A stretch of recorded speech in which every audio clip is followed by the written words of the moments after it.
ముంబై తీరులో ఏ విధంగా గణేష్ ఉత్సవాలు జరుగుతాయో అదే తీరులో హైదరాబాద్లో కూడా ఈ ఉత్సవాలు జరుపుకుంటూ ఉంటారు. మెయిన్గా చెప్పాలంటే varieties of different types of గణేష్లు మనకు దర్శనం ఇస్తూ ఉన్నారు.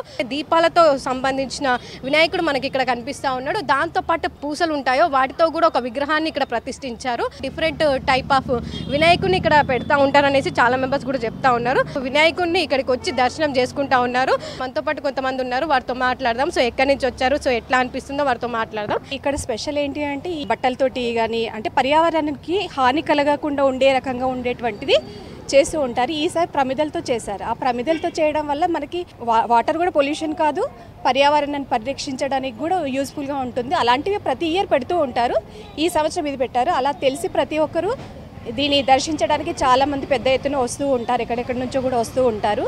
గర్వంగా చెప్పుకోదగ్గ గణపతి దేవాలయము అని చెప్పొచ్చు.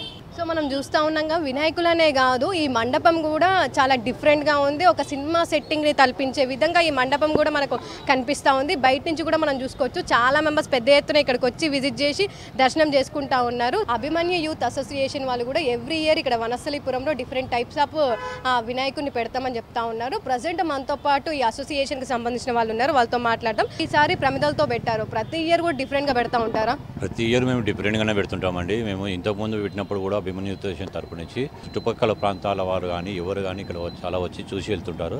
నేతి వినాయకుడిని, విన్నతో తయారు చేసిన వినాయకుడిని, మళ్ళీ పసుపుతో గుమ్మలతో తయారు చేసిన వినాయకుడిని, ఐసు వినాయకుడు మరియు ఎరేజర్లతో తయారు చేసిన వినాయకుడు, బుట్టలతో తయారు చేసిన వినాయకుడు, జేమ్స్ వినాయకుడు, ఇట్లా వివిధ రకాలుగా వినాయకుడిని పెట్టాము. అదిగాక వినాయకుని జీవిత చరిత్రకు సంబంధించిన వినాయకులను కూడా పెట్టాము మేము. ఈసారి ప్రమిదలతో కావచ్చు, ఇంకొకటి ముత్యాలతో కూడా పెట్టారు కదా.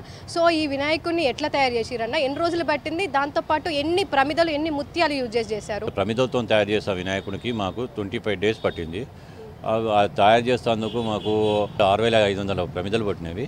మరి ముత్యాలతో తయారు చేస్తున్న వినాయకుడు కూడా 20 days దాకా పట్టింది. 35,000 ముత్యాలు పట్టాయి మాకు. తయారు చేయడానికి ఎంత ఖర్చు అయిందన్న? దాంతోపాటు ఈ మండపం కూడా చూడడానికి చాలా బాగుంది కదా. ఈ మండపం కూడా ఎట్లా తయారు చేశారు, ఎన్ని రోజులు పట్టింది? 28 రోజులు పట్టింది మండపము. మండపంకు 2,80,000 రూపాయలు మండపంకి అయింది.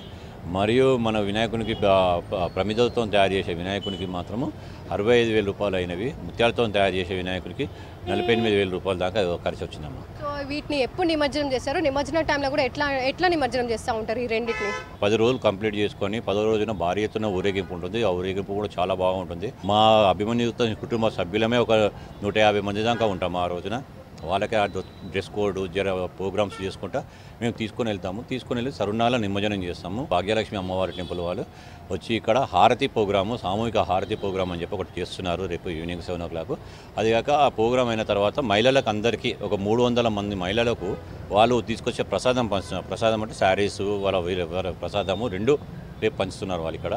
దానికి మాకు ప్రిఫరెన్స్ ఎక్కువ ఇస్తున్నారండి. వనస్థలిపురంలో ఇప్పుడనే కాదు, ప్రతి ఇయర్ కూడా డిఫరెంట్ టైప్స్ ఆఫ్ వినాయకులను పెడతామనే చెప్తా ఉన్నారు. సో ఎక్కడైతే ఇట్లాంటి వెరైటీస్ ఆఫ్ వినాయకులు ఉన్నాయో అక్కడికి చాలా మెంబర్స్ విజిట్ చేసి దర్శనం చేసుకొని సెల్ఫీస్ దిగుతున్నారనే చెప్పుకోవచ్చు. కెమెరా పర్సన్ శ్రీకాంత్తో కల్పన, V6 న్యూస్, హైదరాబాద్.